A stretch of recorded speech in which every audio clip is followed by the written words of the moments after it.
श्री शारदायै नमः। पूर्व पाठ में हम लोग पदार्थ विभाग के विषय में अर्थात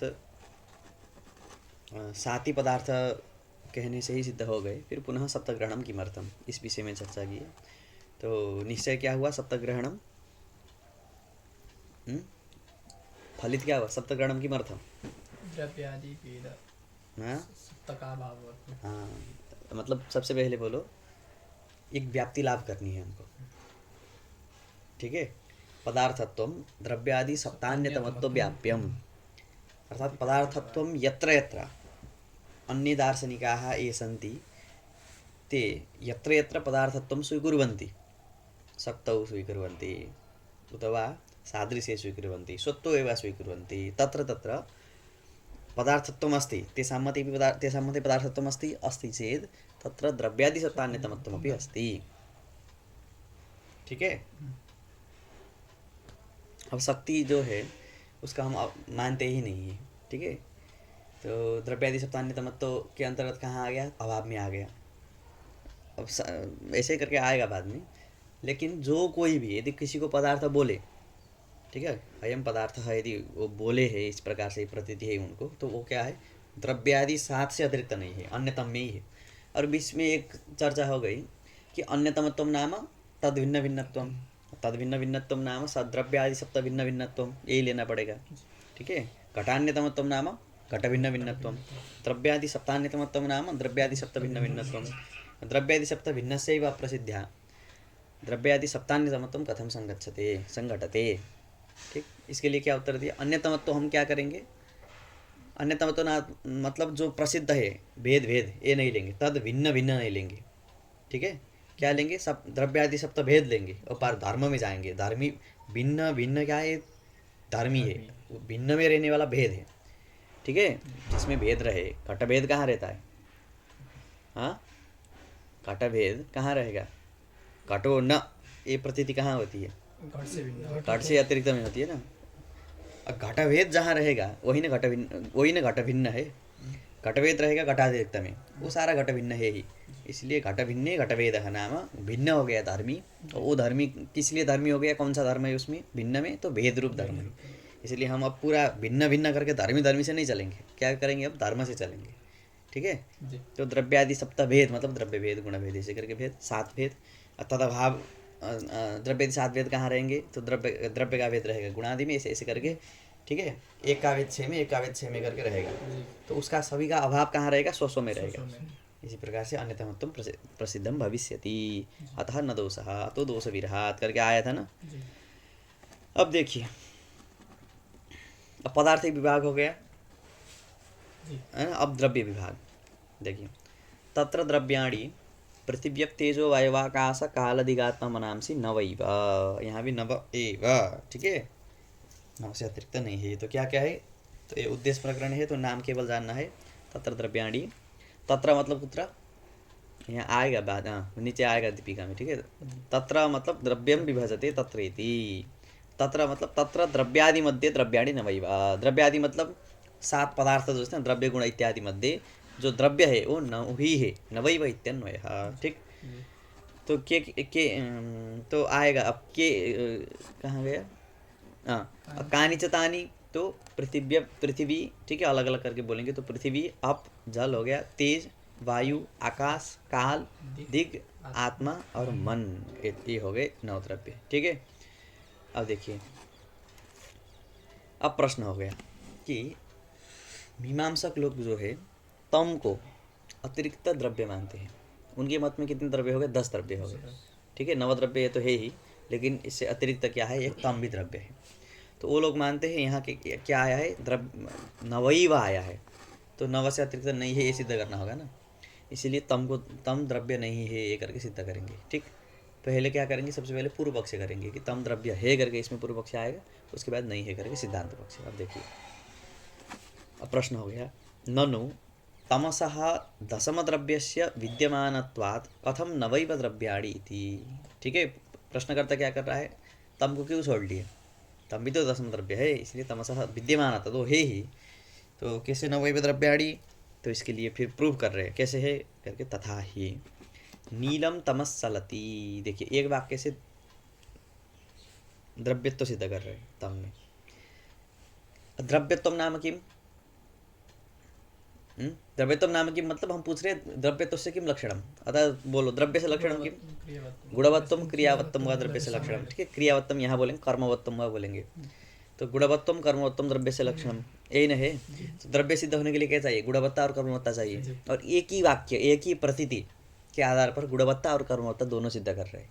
नीलम तमः चलति, जब बोलेंगे तो नीलम तमः नाम नील रूप विशिष्टम तमः, तो क्या हो गया, गुणवत्ता सिद्ध हो गया, रूपवत्ता सिद्ध होने से गुणवत्ता सिद्ध हो गई। तो नीलम तमस तमः ये हो गया। अब फिर बोल दिए नीलम तमः चलति, चलति मतलब चलन क्रिया कर्म। हाँ, कर्म का क्या आया है बाद में तर्क संग्रह में, चलनात्मकम कर्म, ये ना चलनात्मक जो वही ना कर्म है। तो चलति मतलब कर्म, हाँ कर्मवत्त हो गया तम। कर्मवत्। तो नीलम तमः बोलने से गुणवत्तम सिद्ध्यति, और चलति नीलम तमः चलति बोलने से क्या सिद्ध हो जाएगा, क्रिया कर्म। कर्मवत्ता। तो गुणवत्वात् कर्मवत्वात् च द्रव्यत्वम, ये बोलना चाह रहे हैं। ठीक है, इसलिए ये प्रतीति दिया है नीलम तमस्सलति इति। अब ये प्रतीति कैसी है, अबाधित। देखो अबाधित क्यों कह रहे हैं, जैसे कि अंधेरे में कहीं जा रहे हो तो रज्जु मतलब जो रज्जु है, ठीक है, उसमें सर्प का भ्रम होता है या नहीं, यही नहीं होता है। रज्जु में सर्प का भ्रम होता ही है, कहीं कहीं जहाँ भी हो कोई कुछ न कुछ भ्रम रहता ही है। कहीं रस्सी पड़ा है, सर्प देख लिए। लेकिन ये जो प्रतीति है बाद में जाके नायम सर्पः इयम रज्जु, ये प्रतीति होती है या नहीं। दूर से तो थोड़ा सा भ्रम हो गया, डर गए, लेकिन थोड़ा लाइट बाल के देखे अथवा थोड़ा सा ध्यान से देखे तो अरे वो तो रज्जु पड़ा है, यही ना होता है। इसीलिए जो भ्रम है, भ्रम ज्ञान जो है ना, भ्रम जो हो रहा है वो क्या होता है, बाद में बाध हो जाता है भ्रम का। घट को नायम करे, नायम घटा कोई बोलेगा, घट को संसार घट घट घट बोल रहा है, लेकिन वो जो रज्जु है, जो ब्रह्मदशा में दिखा हुआ जो सर्प है ना, उसको रज्जु ही बोलेंगे बाद में। ठीक है, नायम क्या बोलेंगे, नायम सर्प बोलेंगे। इसीलिए जो भ्रम ज्ञान होता है वो बाद में जाके कालांतर में बाधित हो जाता है। इसीलिए ये भी तो भ्रम हो, इसलिए लिख लिया अबाधित, समझ रहे हो, इसके लिए अबाधित। तो अबाधित प्रतीति बलात्, प्रतीति नामक ज्ञानम। ठीक है, प्रतीति नाम, हाँ थोड़ा सा छूट गया। कौन सा छूट गया, तमः खलु चलम नीलम परापर विभाग। ओहो, ये तो मेरा PDF में है ही नहीं। अच्छा, कहाँ नहीं है क्या वहाँ, नहीं वो श्लोक है लीलावती वाला, दे दो। अच्छा ठीक है, ये से ही बता दे रहे हैं। ठीक है, एक श्लोक है, ये लीलावती ग्रंथ का श्लोक है कि तम अतिरिक्त है करके सिद्ध करने में एक प्रमाण दे रहा है। ठीक है, क्या है श्लोक कि तमः खलु चलम नीलम परापर विभागवत प्रसिद्ध द्रव्य वैधर्म्यान नवभ्यो भेत्तुमर्हति। ठीक, ये श्लोक है, यहाँ तो सुनना होगा तो सुन लेंगे ना। तमः खलु चलम नीलम, यहाँ प्रमाण दे रहा है कि एक अबाधित प्रतीति ना, यही केवल नीलम तमस्सलति इतना ही नहीं है, क्या क्या है, तमः खलु चलम, चलम मतलब कर्मवत। ठीक, एक हो गया। और नीलम मतलब नील रूपाश्रय। ठीक, और परापर विभागवत, केवल इतना ही नहीं, पर अपर, ठीक है, दूर होता है ना पर अपर करके, कालकृत पर अपर अथवा देशकृत पर अपर। ठीक है, यहाँ तो बहुत सालों से अंधकार पड़ा है, नहीं ना बोलते, तो पर तो है ही। तो परा पर अपर और विभाग। ठीक है, परापर विभाग भी तो रहता है उसमें, तम कभी लाइट ऑन कर दिए तो विभाग हो गया तम का। तो कहाँ गया, परापर विभागवत। और प्रसिद्ध द्रव्य वैधर्म्यात्, अब प्रसिद्ध द्रव्य कितने हैं, प्रसिद्ध द्रव्य 9 है। ये 9 द्रव्य में ये तम का किसके साथ, किसी के साथ भी साधर्म्य है ही नहीं, मतलब किसी के साथ समान है ही नहीं। अभी तो क्या है, विरुद्ध ही है इसका।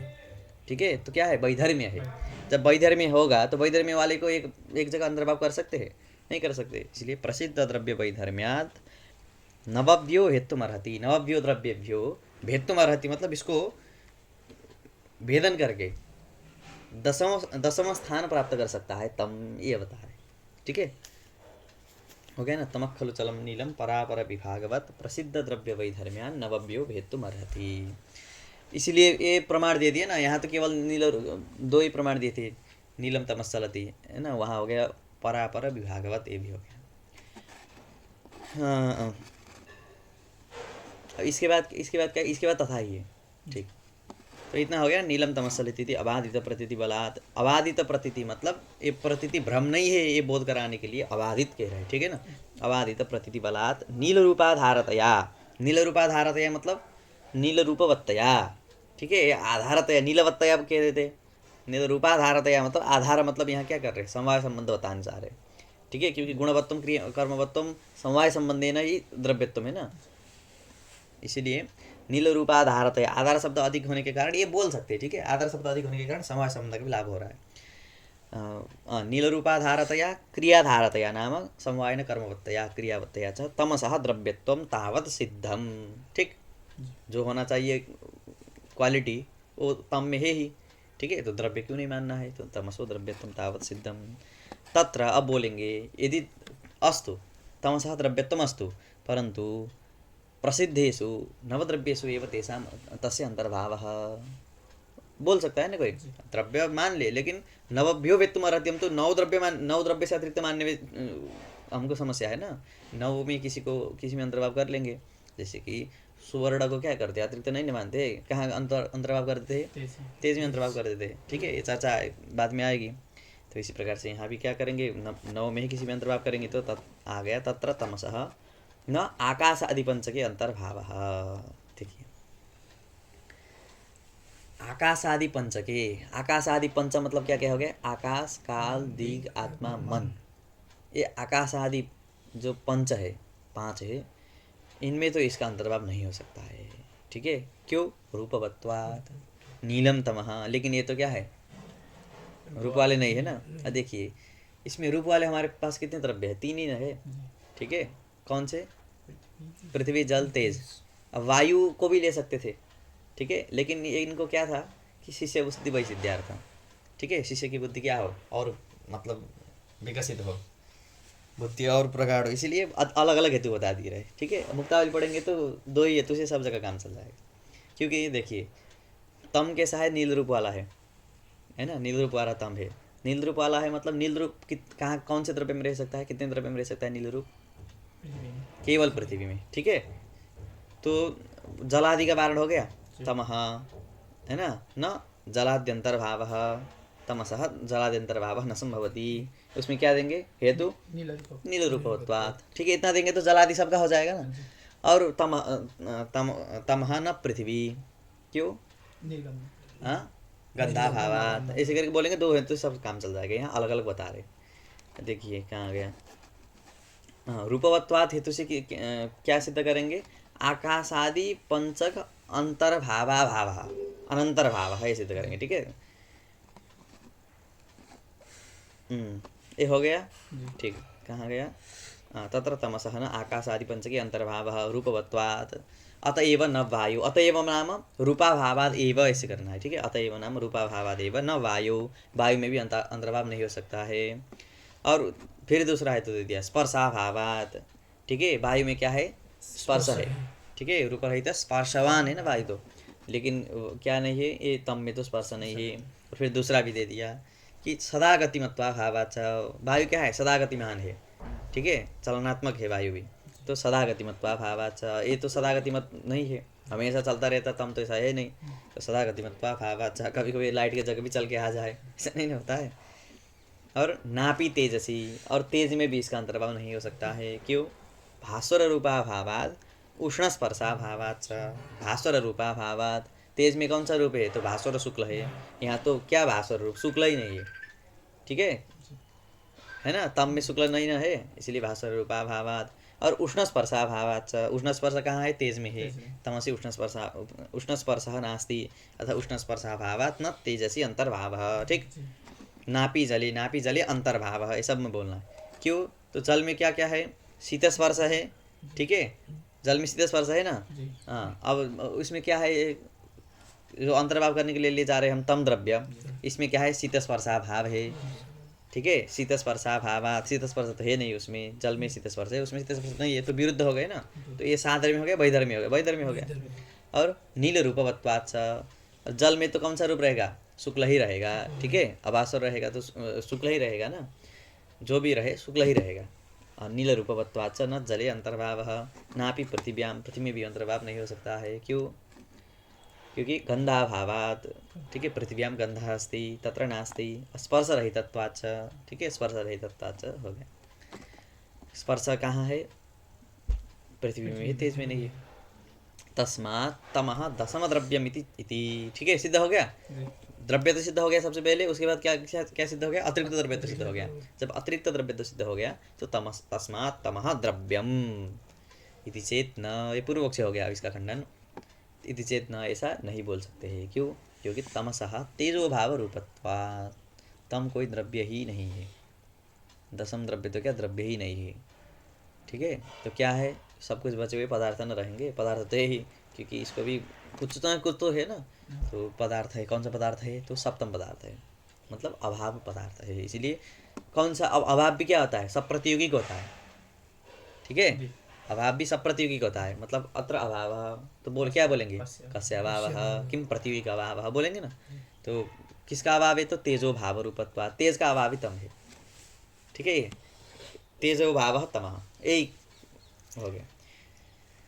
तो तमसा तेजो भाव रूपत्वात् कैसे है? अब सिद्ध करना पड़ेगा ना, तेजो भाव तमः करके आ गया। तथा ही अप्रमाण दे रहे, तमो न रूपी द्रव्यम आलोक असहकृत अक्षर ग्राह्यत्वा। सबसे पहले क्या द्रव्य तो निराश करेंगे, उसके बाद ये जो बोले हैं प्रतिज्ञा किए हैं, तम क्या है? तेजो भाव रूपी, ये सिद्ध करेंगे।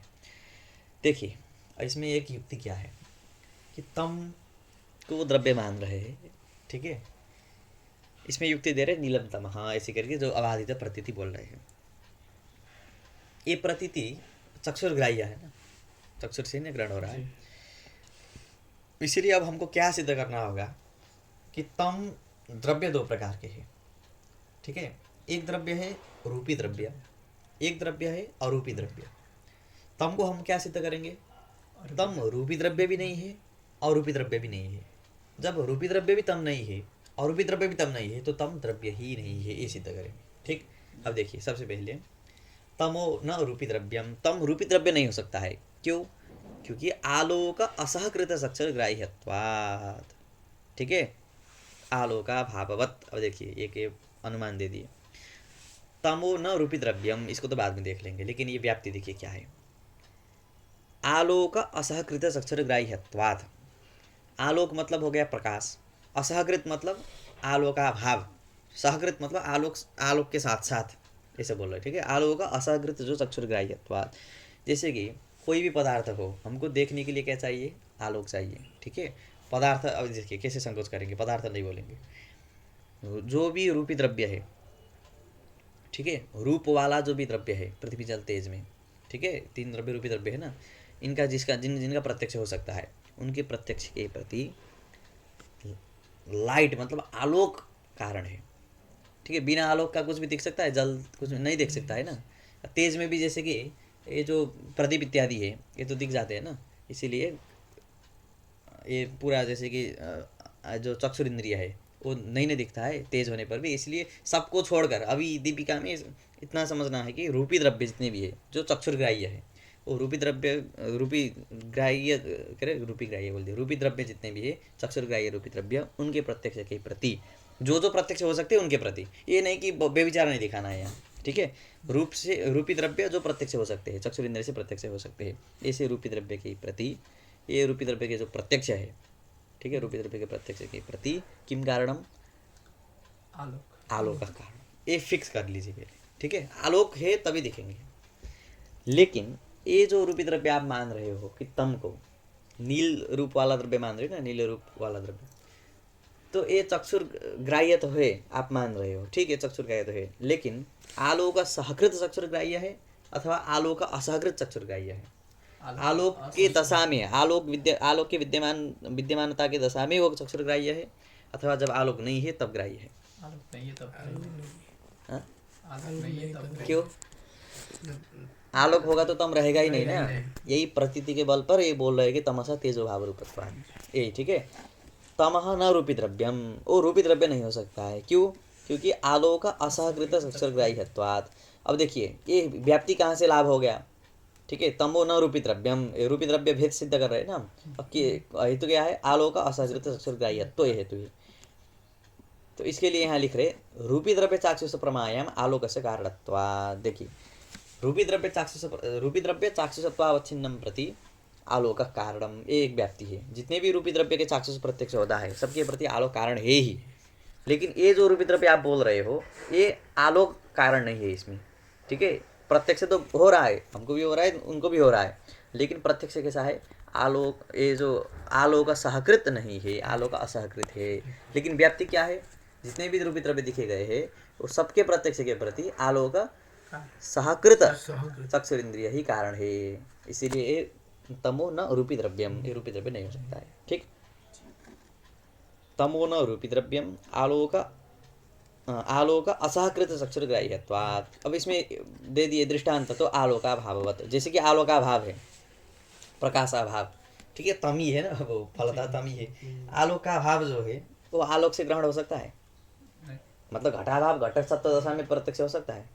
जब घट हो तब घटाभाव नहीं दिखता है, तो आलोकाभाव जो है वो आलोक सहकृत चक्षुर्ग्राह्य है, आलोक असहकृत चक्षुर्ग्राह्य है। स्वतः होगा ना, प्रतियोगी हो, आलोकाभाव का प्रतियोगी आलोक है तो प्रतियोगी रहेगा, तो अभाव का प्रत्यक्ष कैसे होगा। इसलिए यथा आलोकाभाव आलोक असहकृत चक्षुर्ग्राह्य तथैव तमोपि आलोक असहकृत चक्षुर्ग्राह्यम, अतः तमो न रूपी द्रव्यम, यथा आलोकाभाव न रूपी द्रव्यम तथैव तमोपि न रूपी द्रव्यम, ठीक, ये हो गया। रूपी द्रव्य चाक्षुष प्रमायाम, रूपी द्रव्य के जो चाक्षुष प्रमा के प्रति आलोक से कारणत्वात्, आलोक क्या है, कारण है, लेकिन इसमें आलोक होगा तो तम ही नहीं रहेगा, इसलिए रूपी द्रव्य नहीं हो सकता है। और फिक्स हो गया। दूसरा अब हम करेंगे, ठीक है, तो रूपी द्रव्य तो अरूपी द्रव्य मान दिया जाए, तो तमो न अरूपी द्रव्यम चक्षुर्ग्राह्यत्वात्, चक्षुर्ग्राह्य है ना, ठीक है, इसलिए रूपी द्रव्य भी नहीं है, अरूपी द्रव्य भी नहीं है, तो न कुछ द्रव्य ही नहीं है, ये सिद्ध हो गया सिद्ध। हाँ, तो क्या है, तो तस्मात्, ठीक है, इसलिए जब वो द्रव्य सिद्ध नहीं हुआ तम, तो प्रौढ़ प्रकाशक तेज सामान्य भाव तमः। देखिए प्रौढ़ प्रकाशक तेज सामान्य भाव तमः, इसमें इतना लेना है पहले, तेज सामान्य भाव तमः, तम मतलब क्या, तेजोभाव। तेजोभाव भी क्या, तेज तो यहाँ भी अभी सोना है किसी का, अरे है उसका, है ना, देखो यहाँ नहीं ना है, तो यहाँ तेज, वो भी तेज है, तेजोभाव है या नहीं यहाँ, लेकिन इसको तम है यहाँ नहीं, इसीलिए तेजोभाव मतलब तेज सामान्य भाव। ये लाइट तो है ना यहाँ, ठीक है, प्रकाश तो आ रहा है, इसलिए तेज सामान्य भाव तमः, ये सिद्ध हो गया। तो एक सामान्य भाव नहीं लेना, विशिष्ट भाव नहीं लेना है, कैसा लेना है, सामान्य भाव, मतलब तेजस्त्वावच्छिन्न प्रतियोगिता का भाव, बोल, तेजस्त्वावच्छिन्न प्रतियोगिता का भाव, ठीक हो गया। अब देखिए वो भी देखिए, तेजस्त्वावच्छिन्न प्रतियोगिता का भी नहीं बोल सकते, क्योंकि यहाँ त्रसरेणु होंगे, परमाणु इत्यादि होंगे, ठीक है, इसलिए क्या क्या बोलेंगे, प्रौढ़ प्रकाशक तेज सामान्य भाव, ठीक है। त्रसरेणु रहे, त्रसरेणु रहने पर कोई दिक्कत नहीं है, जैसे कि कहीं अंधकार कमरा हो, वहाँ भी जो जाल सूर्य मरीच स्तंभ वाला, वो तो त्रसरेणु दिखते हैं ना, उनसे तम नाश हो जाता है क्या वहाँ का, नहीं होता है, इसलिए क्या बोलना है, प्रौढ़ प्रकाशक। प्रौढ़ प्रकाशक मतलब त्रसरेणु से छोड़कर और बड़े बड़े तेज, ठीक है, प्रौढ़, थोड़ा सा उसमें प्रौढ़ता चाहिए, ऐसे प्रौढ़ प्रकाशक जो तेज है वो तेज का सामान्य भावी तम है, समझ गए, प्रौढ़ प्रकाशक तेज सामान्य भाव तमः, ये भी हो गया। अब तत्र नीलम तमस्सलति इति प्रत्ययो भ्रमः। एक गुरुजी आप तो सब बोलते ही रहे, लेकिन जो हमारी प्रतीति है, कौन सी, कैसी प्रतीति, अबाधित प्रतीति, उसका क्या करेंगे, नीलम तमस्सलति, ठीक है। पूर्व पक्ष तो सभी को खंडन करना चाहिए ना, कि अपना ही बोलते रहेंगे, तो नीलम तमस्सलति इति प्रत्ययो भ्रम, अरे भ्रम है सब, ठीक है, कैसे भ्रम है, तो नीलम तमः इति नील रूप बत्ता क्या है, ये भ्रम है, ठीक है, सब द्रव्य ही नहीं है, तेजो भाव रूप है, तो अभाव में वो जो दिखाई दे रहा है वो क्या है, नील रूप नहीं है, वो हमको भ्रम हो रहा है, ठीक है, लोग प्रतीति तो भ्रम मान लिए, ठीक है, इतना तो स्वीकार कर लिए, लेकिन वो चलती चलन क्रिया है, वो कैसे भ्रम हो सकता है, तो बोलेंगे, जैसे कि एक गजब दृष्टांत गुरुजी बोलते हैं कि ट्रेन में जब जाएंगे तो पेड़ घर चलते हुए दिखेंगे या ट्रेन चलता हुआ दिखेगा, पेड़ चलते हुए दिखेंगे, लेकिन क्या चलता है, ट्रेन चलता है। तो हम जो ये जो तमह चलती कैसे बोल रहे थे, क्योंकि हम एक लालटेन लेके चले तो नष्ट होते हुए तो होते जाता है, आगे चले जाता है, फिर पीछे हो जाता है ना, यही होता है, इसी को लेके बोल रहे थे। तो क्रिया कहाँ हो रही है, कि दीप में क्रिया हो रही है, ठीक है, लाइट में क्रिया कर रही है, न तो तम कोई क्रिया नहीं कर रहा है, ठीक है। वहाँ जैसे भ्रम होता है, यहाँ भी यही तमह चलती भ्रम यही है, तो उसमें नील रूप भी नहीं है, और तमस चलती ये चलन क्रिया भी नहीं है, दोनों भ्रम है। तो दोनों भ्रम होने के कारण नीलम तमस चलती इति प्रत्ययोर्मः अतः नवद्रव्याणि इति सिद्धम, इसलिए नवद्रव्य ही न सिद्ध हो गया। ठीक, कितना हो गया समय?